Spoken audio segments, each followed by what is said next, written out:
Hello everyone, how are you doing? This is MD Tech here for another quick tutorial. In today's tutorial, I'm going to show you guys how to merge columns vertically on your Google Docs spreadsheet.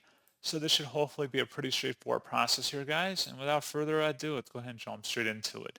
So all you have to do is just highlight over whatever columns you want to merge, and then select the Format tab, select Merge Cells, and then select Merge All.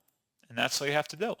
So pretty straightforward process, guys. And as always, thank you for watching. I do hope that was able to help you out, and I do look forward to catching you all in the next tutorial.